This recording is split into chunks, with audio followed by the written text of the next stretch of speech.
Oke, kita ya.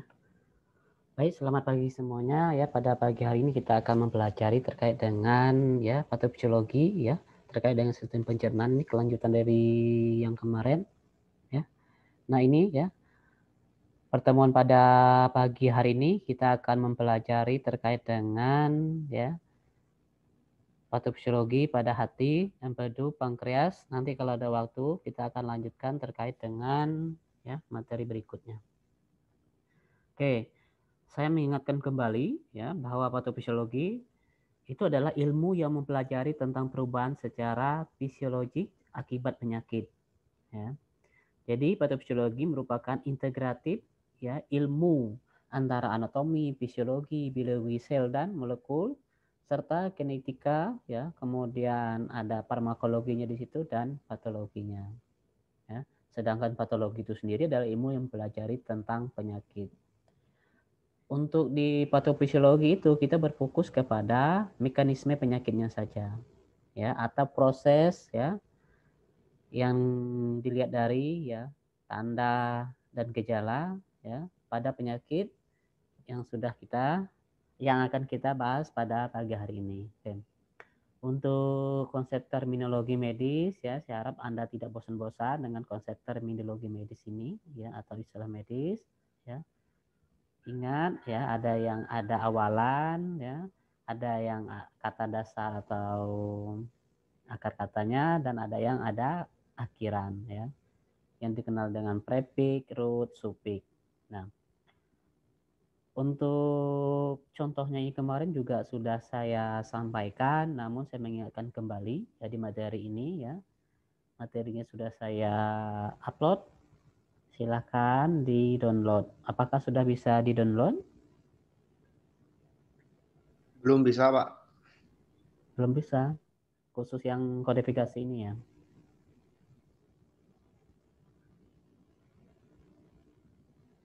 Coba yang lain sudah bisa belum? Belum bisa, Pak. Oke. Belum, Pak. Kemarin dari Belum, Pak. sih sudah katanya dari adminnya. Oke. Nanti saya kirim aja. Oke. Ya. Penyakit pada hati ya. Ini jenis-jenisnya ada yang hepatitis, kemudian ada sirosis, kemudian ada kanker hati, ya, kemudian ada abses hati, ya, kemudian ada hemokromatosis. Nah, untuk itu akan kita pelajari ya satu persatu. Untuk hepatitis sendiri ya pada dasarnya masyarakat itu sudah mengenal ya penyakit terkait dengan hepatitis. Ya. Di masyarakat itu dikenal dengan penyakit kuning. Ya. Biasanya ya penderita hepatitis ini memiliki warna kulit yang kuning pucat. Ya biasanya ya kuning pucat yang mengindikasikan bahwa gagalnya penetralisi racun oleh hati. Ya, jadi hati itu gagal untuk menetralisi racun. Sehingga racun itu menyebar ke seluruh tubuh. Dampak yang lebih serius ya terkait dengan hepatitis itu adalah merusak organ hati dan organ tubuh lainnya yang dikenal dengan komplikasi. Nah, itu yang berbahaya.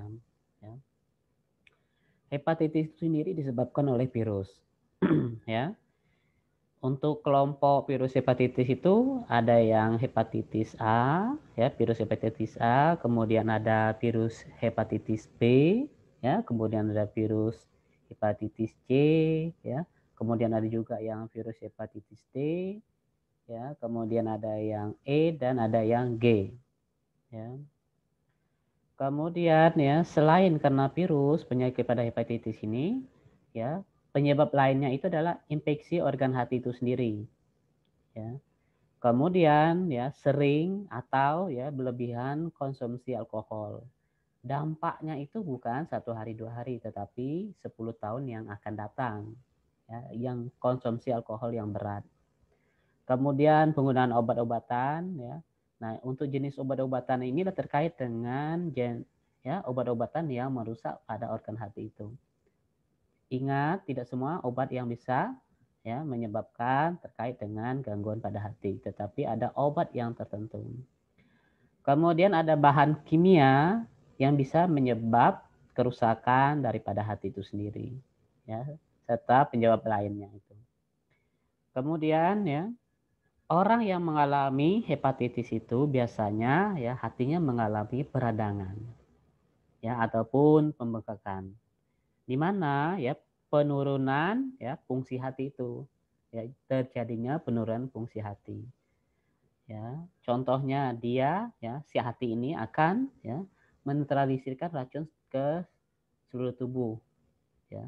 Tetapi kalau dia sudah mengalami itu maka dia akan tidak optimal dalam menetralisir racun dalam tubuh sehingga mengalami gangguan pada hati. Kemudian ya hati yang tidak dapat berfungsi dengan baik dan tidak bisa menawarkan dan menetralisir racun dalam tubuh ya, sehingga racun itu menyebar ke bagian tubuh yang lainnya sehingga mengganggu kesehatan. Oleh sebab itu ya fungsi hati ini sangat besar sekali ya. Katanya ya kalau tidak dilakukan ya dengan pengobatan yang rutin ya ataupun hepatitis yang lebih berbahaya lagi bisa menyebabkan ya kematian. Nah, itu dampak yang lebih serius. Kalau sudah komplikasi, nah itu yang lebih berbahaya. Ya. Oleh sebab itu, pola-pola seperti penggunaan obat-obatan, ya, konsumsi alkohol, ya, itu yang harus dihindari. Yang dikenal dengan pencegahan, ya, pencegahan dini. Ya, oleh sebab itu, ya terkait dengan hepatitis ini, maka sayangilah hati Anda. Oke, kita lanjut. Gejala ya yang lebih umum ya daripada hepatitis ini adalah demam.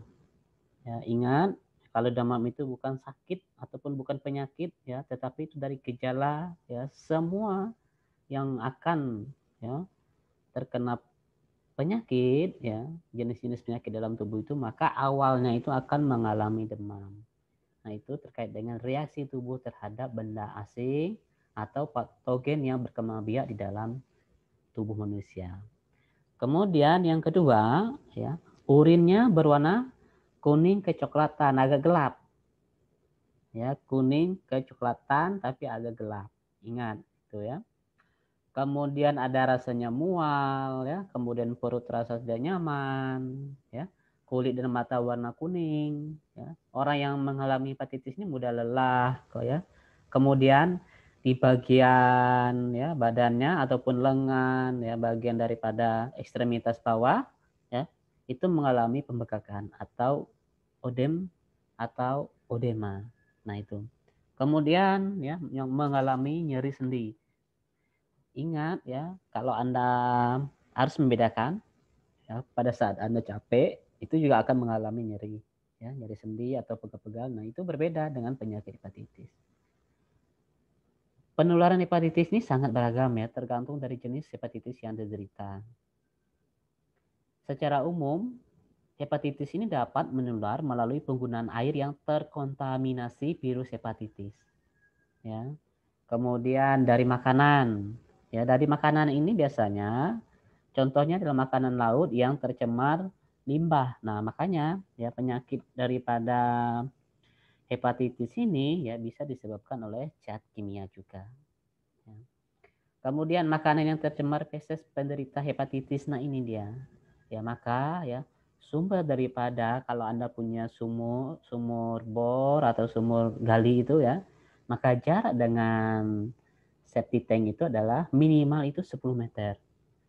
Ya.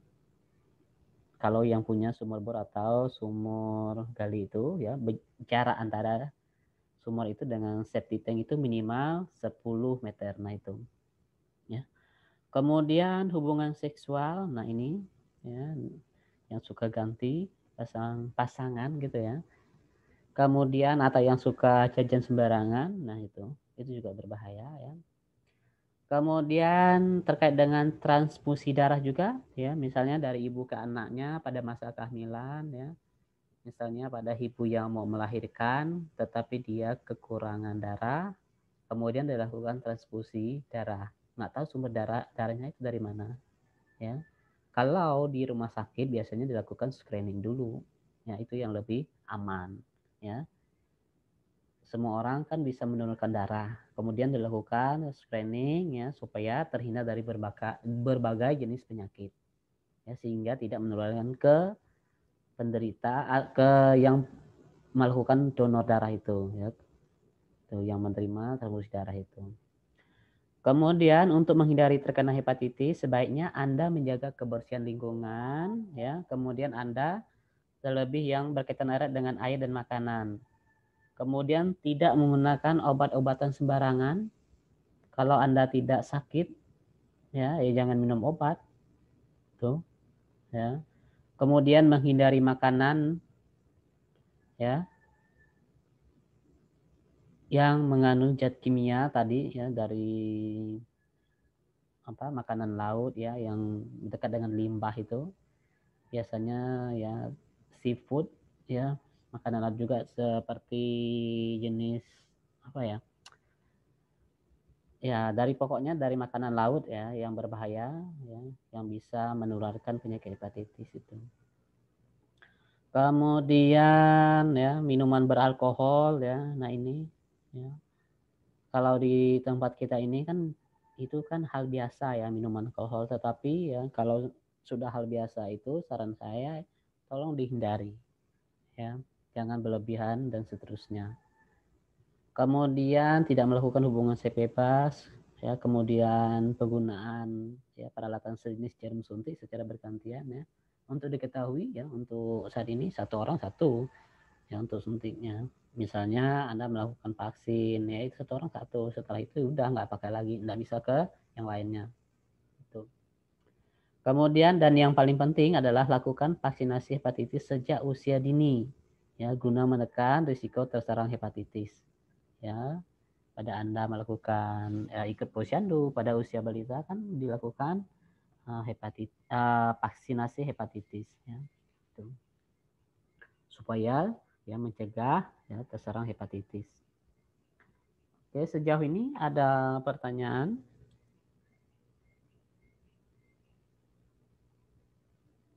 Ada pertanyaan enggak? Tidak. Tidak, Pak. Enggak ada ya. Oke, kita lanjut. Nah, ini gambar penyakit hepatitis ya. Ini yang normalnya ya. Ingat anatomi hati kemarin ya, letaknya di mana? Jangan sampai salah. Ya, nanti Anda sakit hati saya katanya nunjuknya di jantung. Nah, itu yang salah. Ya. Nah, ini contohnya, ini badannya juga agak kuning ya, kuning pucat. Ya, kemudian hatinya mengalami ya seperti ini. Nah, ini adalah chronic liver. Ya, artinya kronik ini adalah jaring-jaringannya itu ya mengalami gangguan. Nah, ini dia. Ya. Ini yang normalnya ya seperti ini ya, kemudian yang mengalami hepatitis seperti ini. Oke. Kemudian hepatitis sudah selesai, kita lanjut ke sirosis. Nah, ini berkaitan juga dengan hati juga. Ya. Sirosis ini adalah penyakit pada hati di mana jaringan sehat pada hati berubah menjadi jaringan parut akibat ya rusaknya sel-sel organ hati. Nah, ini dia.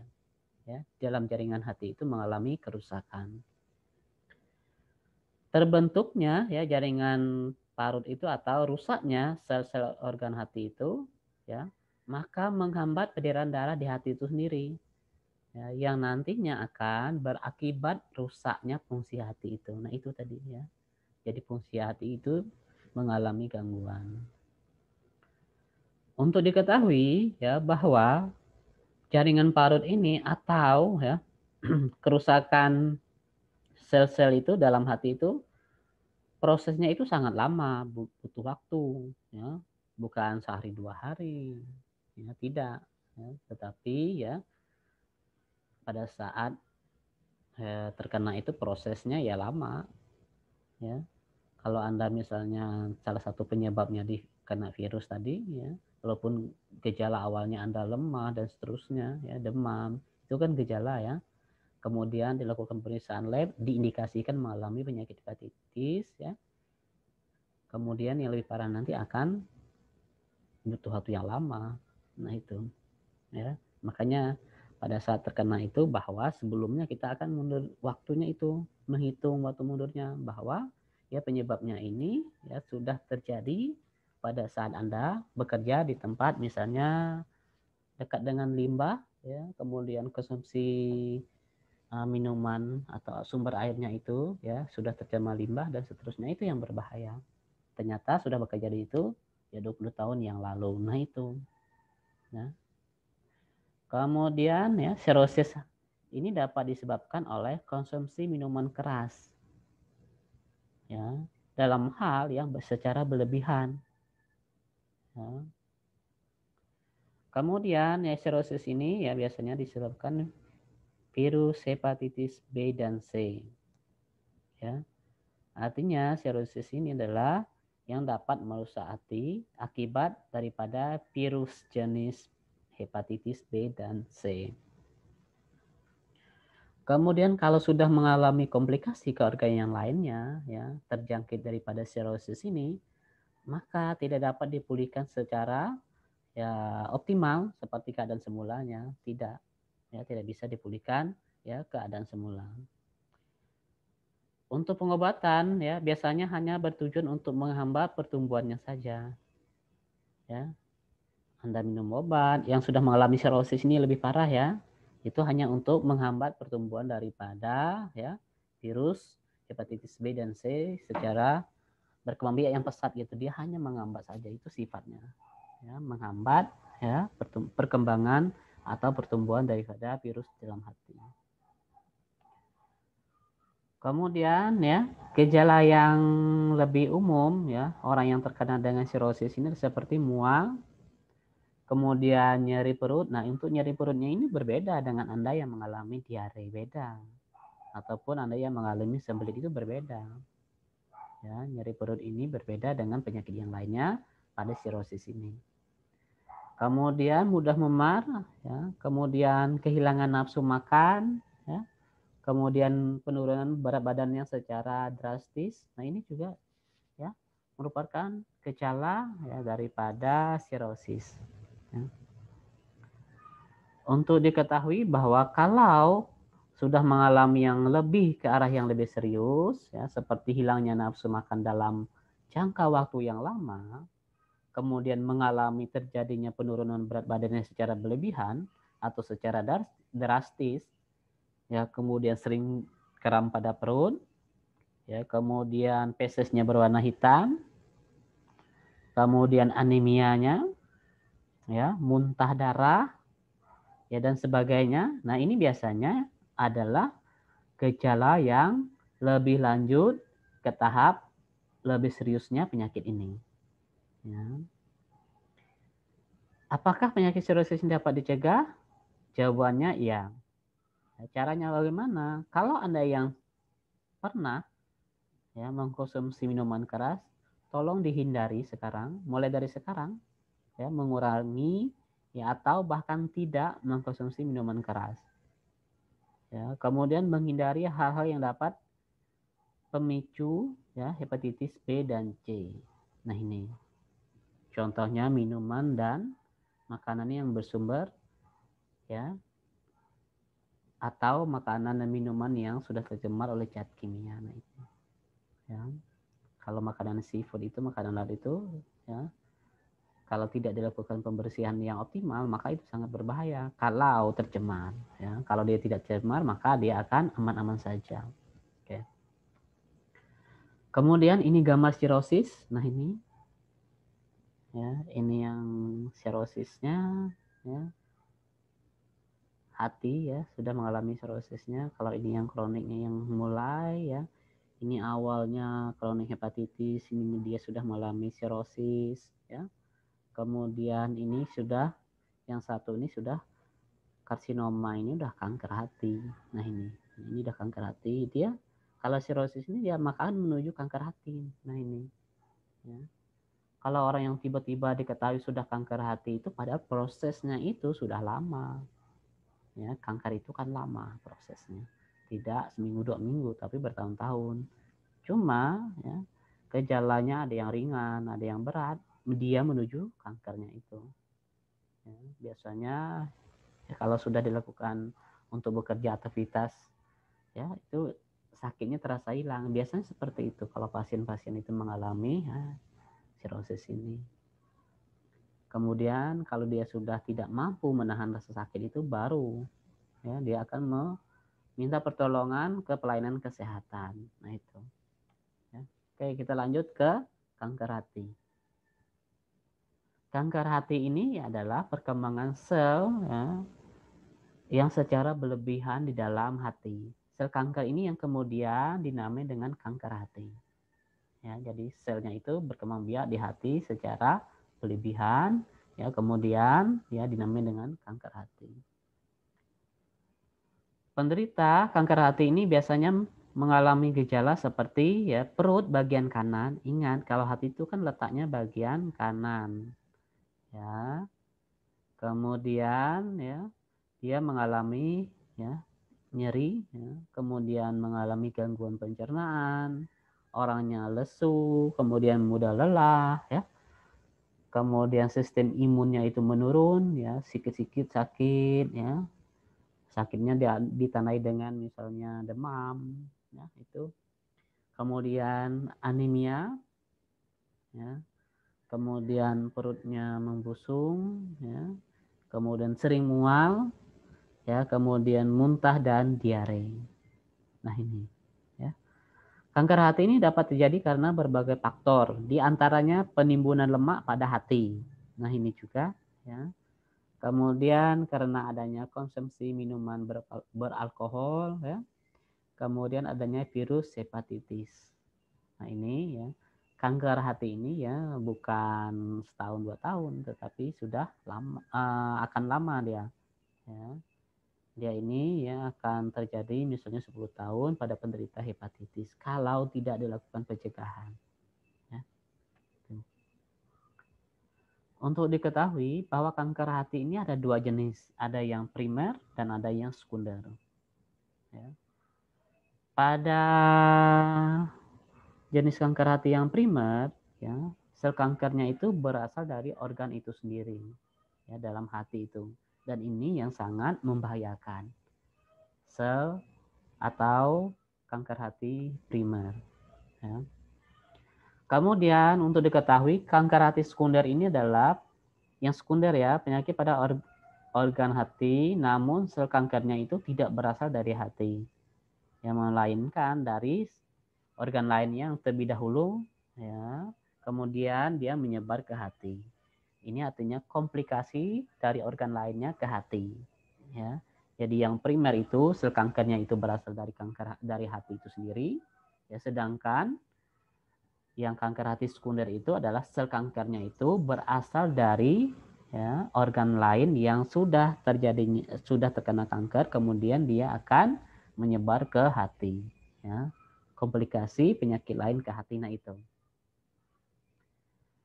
Kanker hati ini bisa terjadi akibat daripada komplikasi sirosis ataupun hepatitis. Ya. Untuk diketahui pada kanker hati sekunder, ya, itu sel kankernya itu merupakan hasil ya, persebaran dari organ lain seperti pada kanker paru-paru, kanker payudara, kanker lambung, kanker usus, pankreas, ya, kanker kulit, kemudian kanker ovarium. Nah ini ya bisa menyebarkan ke hati.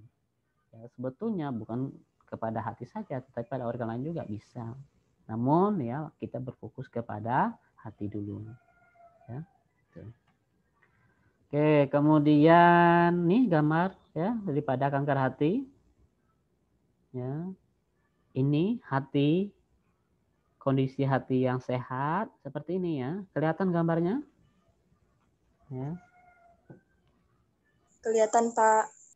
Kelihatan, Pak. Kelihatan, Oke, Pak. kalau suara saya tidak jelas nanti silahkan ya di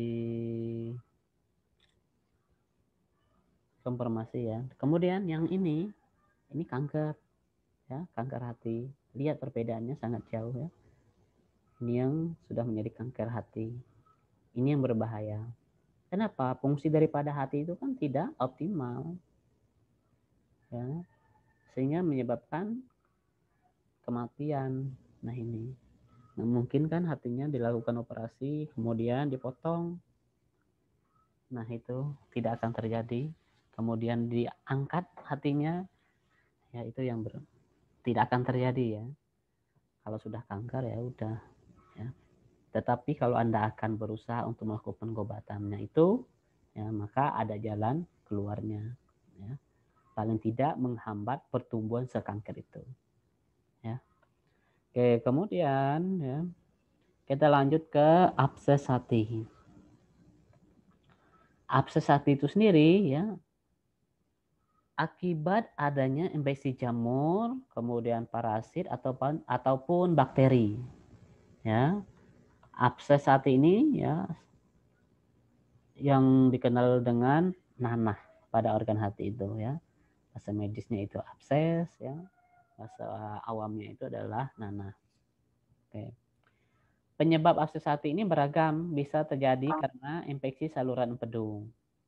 Ya, kemudian usus buntu ya, ataupun saluran pencernaan yang mengalami ya, infeksi ya, seperti pada infeksi mulut yang tidak diobati. Nah itu ya, kemarin kan pada mulut, penyakit pada mulut kan ada yang disebabkan oleh jamur, virus ya. Nanti materinya silahkan dibaca-baca lagi. Umumnya bakteri yang menyebabkan abses hati ini adalah bakteri Escherichia coli ya, kemudian Enterococcus ya, kemudian Klebsiella pneumoniae ya, kemudian Candida sp dan masih banyak lagi. Ya, ini adalah bakteri yang menyebabkan abses hati atau nanah pada hati. Ya. Kemudian ya kita akan melanjutkan daripada abses hati ini. Abses hati ini juga dapat diketahui ya dengan ciri perutnya bagian kanan atas. Nah, ingat lagi-lagi hatinya kan ingat letak anatominya itu adalah pada bagian kanan ya. Atas ini membengkak, kemudian kulitnya menguning ya. Kemudian demam ya. Kemudian mual, muntah, kemudian biasanya ya buang air besarnya itu berdarah. Ya, kemudian disertai dengan nyeri perut ya. Letaknya adalah sebelah kanan bagian atas. Ya. Kemudian abses hati ini dapat diobati. Nah, ingat ini dapat diobati dengan pemberian antibiotik untuk membunuh jamurnya itu ataupun bakteri ataupun parasit yang menyebabkan ya, yang menyebabkan daripada abses hati. Ya. Kemudian mengeluarkan nanah dari hati itu juga. Ya. Untuk penjagaan sebaiknya kebersihan lingkungan, lagi-lagi kebersihan lingkungan ya harus sangat diperhatikan ya, sumber makanan, minuman ya. Jangan sampai makanan atau minuman itu ya yang berjamur ya, tapi saking laparnya pulang kuliah kan siang-siang lapar. Makanan yang kemarinnya yang 3 hari yang lalu masih bagus tuh katanya. Rupanya ada jamur, langsung dilahap karena saking laparnya, itu yang berbahaya. Jadi kebiasaan seperti itu ya harus dikurangi ya. Tuh. Kemudian jangan sampai nggak mandi ya, setelah bangun dia tidur bangun itu harus mandi ya. Jangan sampai ya pada ngikuti perkuliahan online ini nggak mandi, nah itu ya. Kalau belum sempat ya setelah pertemuan pertama langsung mandi nggak apa-apa. Jangan sampai telat. Kenapa? Itu kebiasaan ya, personal hygiene, kebersihan pribadi. Nah itu ya. Mandinya juga harus bersih pakai sabun. Ya, jangan sampai mandi hanya membasahi tubuh. Nah, itu disebut dengan mandi burung kata orang kan. Nah, itu asal basah tubuhnya. Tuh. Ini gambar abses hati. Ya, artinya apa? Adanya perkembangan bakteri. Nah, ini. Ya. Tuh. Jadi ya adanya bakteri atau perkembangan biak bakteri dalam hati. Nah ini yang berbahaya. Kemudian kita lanjut ke hemokromatosis. Ya. Untuk diketahui hemokromatosis itu adalah suatu gangguan genetik di mana tubuh menyerap zat besi secara berlebihan. Akibatnya ya mengalami ya kerusakan ya pada mana?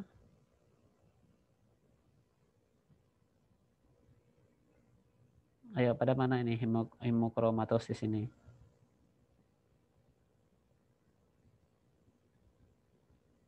Ada yang bisa jawab?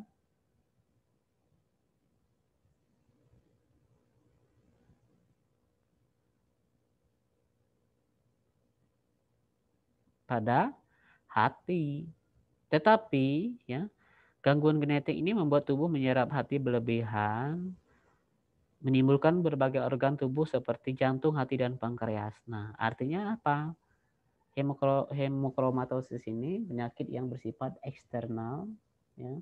Namun ya dapat juga ya berakibat dari kelainan atau bawaan. Nah, hemokromatosis ini bisa pada hati, jantung, ya, pankreas akibat kelebihan zat besi. Ya, itu. Gejala penyakit ini antara lain adalah mudah lelah, kemudian nyeri sendi, kemudian libido menurun, impotensi, diabetes, dan nyeri perut. Nah, ini. Untuk mengobati keadaan pengidap hemokromatosis ini biasanya dikasih obat-obatan yang dapat mengeluarkan kelebihan zat besi. Biasanya dikeluarkan melalui feses ataupun urin. Ingat, jangan makan obat sembarangan ya. Tapi harus melalui proses daripada pelayanan itu sendiri, misalnya pergi ke rumah sakit atau ke pelayanan kesehatan atau klinik kesehatan ya, atau sesuai dengan instruksi daripada dokter yang menangani pasien ini. Jangan sembarangan juga ya. Nah, ini gambar hemokromatosis. Ini hati ya, ini hati, kemudian kita perbesarkan ininya, ini dia ya, kelebihan zat besi dalam hati itu ya, atau pada hati. Nah, ini disebut dengan hemokromatosis liver ya. Nah, ini Pak, saya ya. Pak dengan black, Pak. Apa? Saya Jordi belum bisa bergabung, Pak. Soalnya jaringan tadi jelek. Ya, Gangguan ya. Paknya saya.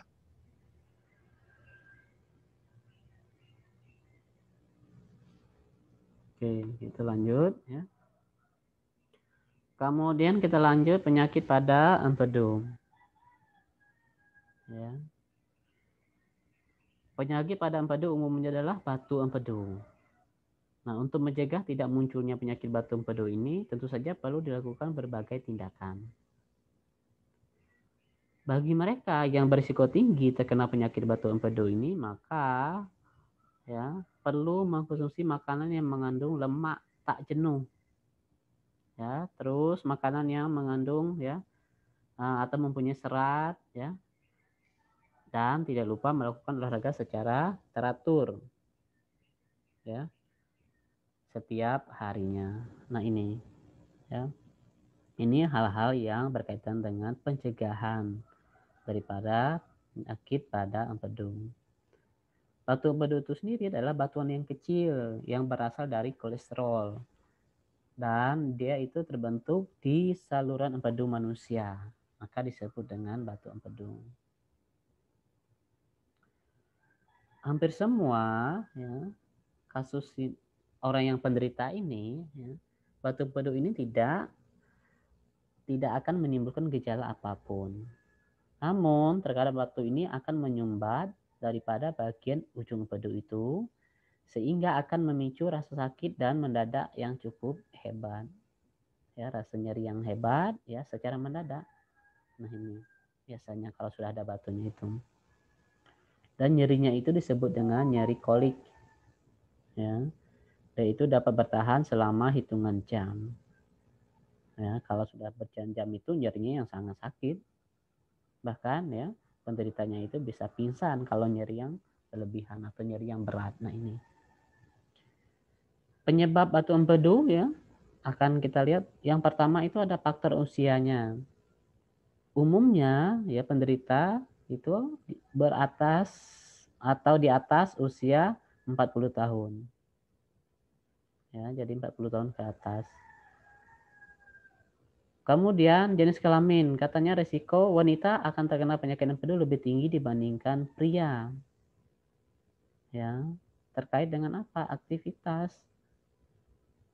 Kemudian dampak melahirkan, ya, wanita yang pernah melahirkan memiliki risiko lebih tinggi. Penyebabnya mungkin karena meningkatnya kadar kolesterol akibat ya perubahan hormon estrogen selama masa kehamilan. Nah, ini pada wanita.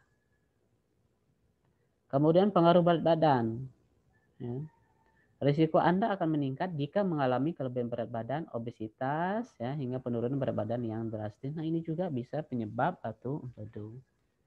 Ya, oleh sebab itu hal-hal seperti ini harus bisa dicegah. Nah, ini gambarnya.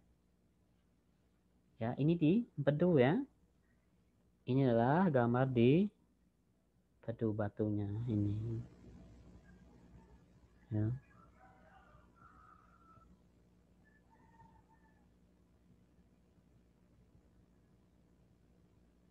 Oke, ada pertanyaan nggak sejauh ini? Tidak, Pak. Yang lain apakah sudah paham?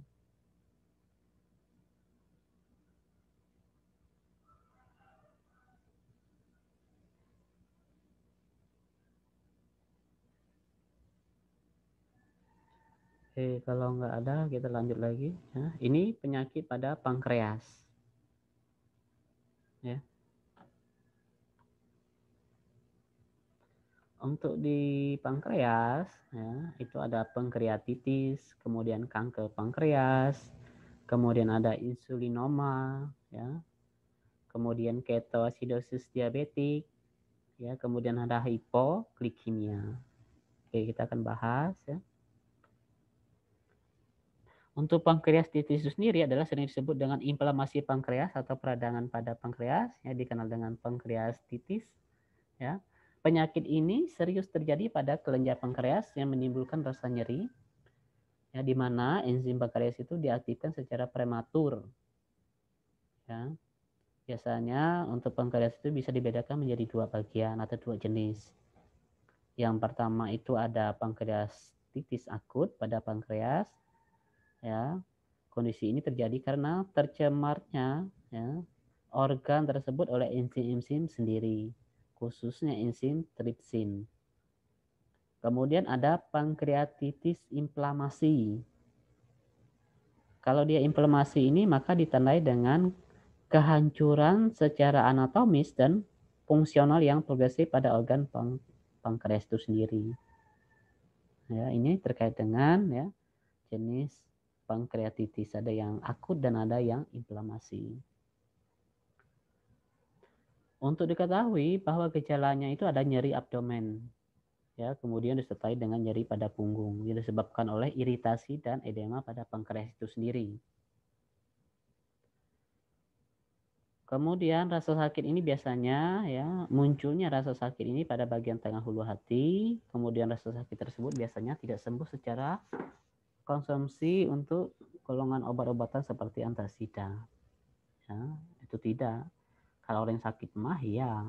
Kalau pankreatitis dikasih obat antasid atau antasida golongan obat-obat untuk sakit mah, ya itu tidak akan sembuh kecuali dia orang yang sakit mah bisa. Ya. Kemudian perut terlihat kaku dan datar. Ya, kondisi semacam ini merupakan gejala daripada pankreatitis yang sudah fatal. Ya, ini. Mual dan muntah biasanya menjadi gejala pankreatitis akut. Ya. Penderita mengalami tekanan darah rendah karena kehilangan banyak cairan dan juga protein dalam tubuhnya. Kemudian mengalami ya daripada gangguan ya, biasanya gangguan pernapasan. Ya. Kalau sudah nyeri yang berlebihan ya karena ini berkaitan dengan ya pankreas ya, maka ya akan mengalami gangguan pernapasan kayak gitu. Nah, ini gambar pankreatitis. Ini ada kemerahan ya. Nah, ini dia. Kalau dia sudah pankreatitis maka akan mengalami peradangan merah. Ya, ini. Kemudian kita masuk ke kanker pankreas. Ya, jam 9. Untuk mata kuliah kedua jam berapa? Jam 10 ya? Iya, Pak, jam 10. Oke. Kanker pankreas ini merupakan tumor ganas yang berasal dari sel-sel yang melapisi saluran pankreas. Nah, ya. Jadi dia kalau sudah kanker pankreas, nah ini ada sel yang lebih ganas lagi. Tadi ya seperti kanker hati, maka sel-sel yang berkembang biak secara berlebihan pada hati. Kalau dia pada pankreas, maka sel-sel yang berkembang biak secara berlebihan pada pankreas itu sendiri. Nah, untuk diketahui, kanker pankreas ini umumnya terjadi pada pria. Meskipun tidak menutup kemungkinan wanita juga bisa terserang penyakit ini. Kalau pada saat ini semua jenis kelamin itu bisa semua. Kenapa?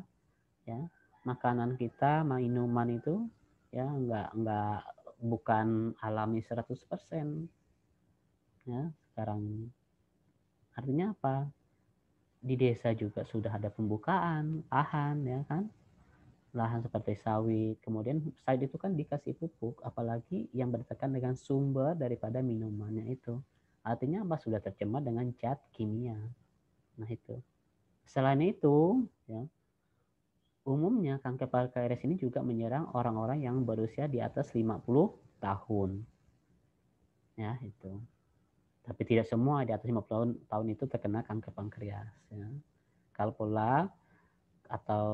pola kebiasaan daripada individu itu yang sehat-sehat, ya maka dia sampai maut menjemputnya dia pun tetap sehat. Ya, itu. Kemudian ya, adapun penyebab daripada kanker pankreas ini biasanya mengkonsumsi makanan yang mengandung banyak lemak dan kolesterol. Ya. Kemudian lagi-lagi konsumsi alkohol, merokok, ya kan alkohol, rokok kan itu dilarang kan. Kemudian kebiasaan konsumsi kopi, nah ini dia. Kenapa? Di kopi itu kan ada banyak sekali kafeinnya. Ya, yang memicu terjadinya apa? Peningkatan. Ya. Karena sering makan yang mengandung banyak zat karsinogen. Ya. Kemudian memiliki penyakit tertentu seperti diabetes, ya, atau gangguan lain pada pankreas. Nah, ini terkait dengan kanker pankreas. Intinya itu adalah perkembangan sel yang berlebihan, tetapi ya bukan penyebab sel yang berlebihan dalam pankreas atau sel yang ganas, tetapi ada faktor lain yang menyebabkannya itu. Ya, tadi makanan, minuman, ya, alkohol, merokok, dan seterusnya. Ini gambar kanker pankreasnya ini. Nah, di dalam pankreasnya ini terjadi sel. Nah, ini dia. Ya, selnya berkembang ya. Maka dikenal dengan, dan perkembangannya itu sangat pesat. Maka disebut dengan ganas, sel kanker yang ganas. Sel yang ganas berkembang biak ya, yang berlebihan. Nah, untuk kalau Anda bertanya apakah ya dalam tubuh kita itu ada perkembangan sel? Ada. Saat ini juga ada kok. Maka Anda ada yang melebar ya kan? Itu kan apa? Perkembangan selnya juga dalam tubuh, tapi perkembangannya itu yang optimal, yang normal-normal saja. Ya, tidak berlebihan.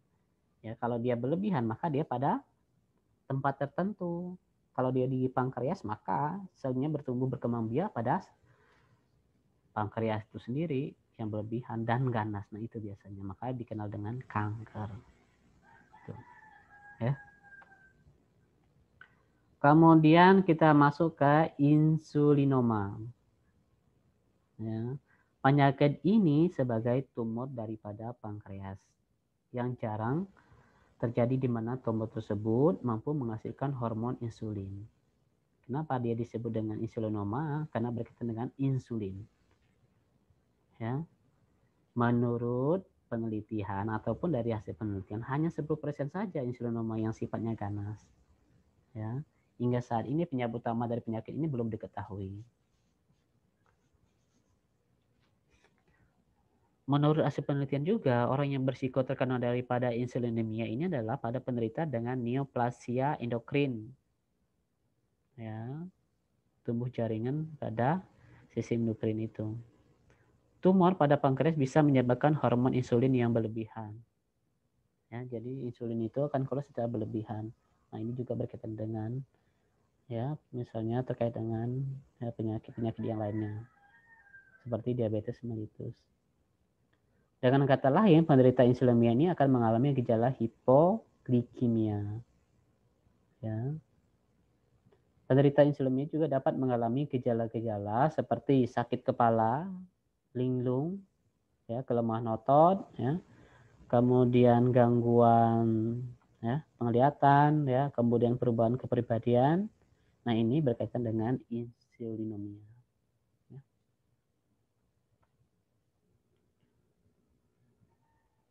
Kemudian kita masuk ke ketoasidosis diabetik. Penyakit ini adalah akibat daripada defisiensi berat atau kekurangan ya pada insulin yang sesuai dengan gangguan metabolisme protein, karbohidrat, dan juga lemak. Faktor daripada penyebab ketoasidosis diabetik ini ada diantaranya adalah hiperglikemia. Kalau hiper itu kelebihan ya. Glikemia, glukosa dalam darah. Ya. Kemudian ya, pankreas mengalami infeksi. Kemudian stres secara fisik dan emosional. Kalau stres itu mukul badannya gitu ya. Benturkan ke dinding dan seterusnya. Mudah-mudahan di antara kalian itu tidak ada yang seperti itu. Kemudian penderita diabetes yang menolak terapi insulin. Ya, tapi jenis-jenisnya tergantung. Kan tidak semua yang menerima terapi insulin. Ya. Kalau dia kekurangan maka terapi kan dikasih insulin, suntik insulin. Ya, kalau dia berlebihan maka dicegah dengan obat-obatan gitu ya. Kemudian adapun gejala dari penyakit ini adalah muncul gejala hiperglikemia, diare, muntah, mual, dan depresi. Inilah gejalanya. Itu. Kemudian lanjut ke hipoglikemia. Hipoglikemia ini adalah kadar gula dalam darah yang terlalu rendah. Adapun orang-orang yang rentan terkena hipoglikemia ini adalah sedang menjalani terapi insulin. Ya. Karena dia daripada ya pankreasnya itu tepatnya di pulau Langerhans itu tidak bisa mengeluarkan insulin, maka terapi insulin. Terapi itu adalah menyuntikkan ya insulin ke dalam tubuh. Ya. Orang yang menderita ini adalah mengalami kekurangan, maka dibantu ya. Kemudian menggunakan sulfonylurea. Nah, ini hati-hati yang mengkonsumsi obat-obatan yang jenis ini. Ya. Seorang bayi yang lahir dari ibu yang memiliki riwayat diabetes mellitus, nah ini juga mempunyai riwayat penyakit insulinoma dan mempunyai penyakit hati yang berat. Kalau nggak ada, ya materi pada pagi hari ini selesai. Ya. Masih 2 sesi lagi kan kita selesaikan minggu depan, ya pertemuan ke-7. Ada pertanyaan nggak? Tidak, Pak. Nggak ada. Tidak, Pak. Tidak, Pak. Sudah jam 9 ya. Masih banyak waktu. Kalau yang ingin bertanya terkait dengan tugas kemarin silahkan. Sudah jelas ya?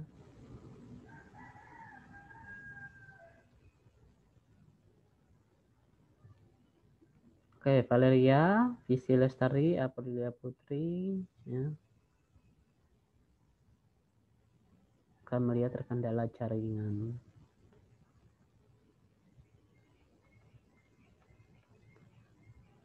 Berarti Heri Gunawan nggak hadir ya? Heri Gunawan mana?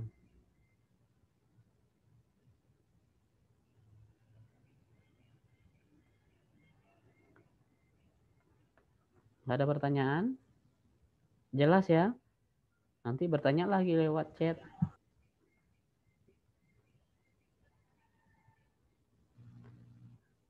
Ya. Bukan saya tidak mau menjawab lewat chat itu. Kenapa penjelasannya itu kalau lewat itu kan panjang lebar ya jelasnya itu. Ya, kalau ditanya jawabannya singkat, maka saya akan jawab ringkas. Kalau udah pertanyaan yang panjang lebar, gimana mau ngetiknya? Ya, makanya kalau ngomong langsung, kalau udah pertanyaannya itu yang lebih gampang, lebih enak. Ya. Oke, ada pertanyaan nggak?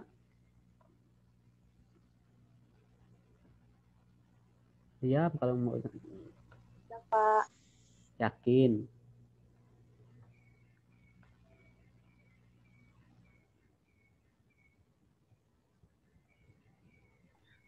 Bapak, atau yang untuk filenya tuh Pak, kan karena banyak yang tidak bisa ke-download, misalnya untuk nanti Bapak upload lagi, seandainya tidak bisa ke-download lagi, boleh nggak Pak minta langsung filenya ke Bapak lewat flash disk, Pak? Oh jangan, flash disk itu banyak virus. Laptop saya nggak mampu. Nanti saya kirim aja lewat apa. Kalau lewat e-learning bisa nggak kalian downloadnya? E-learning bisa, Pak? Bisa, Pak. E-learning. Oke, saya upload ya, lewat e-learning saja. Nanti saya konfirmasi ke Sipennya. Baik, Pak. Terima kasih, Pak. Baik, Pak. Ada pertanyaan lagi nggak?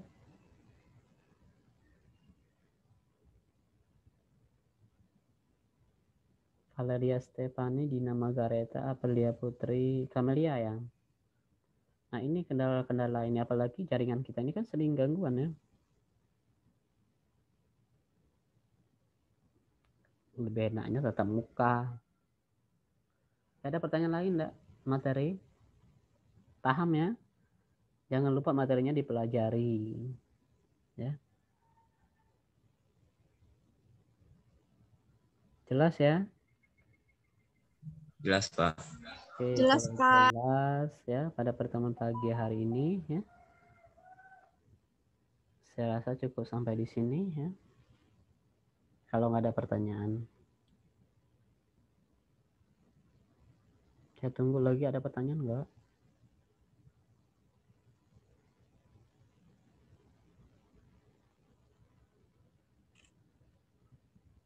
Oke, kalau nggak ada saya akhiri. Selamat pagi semuanya.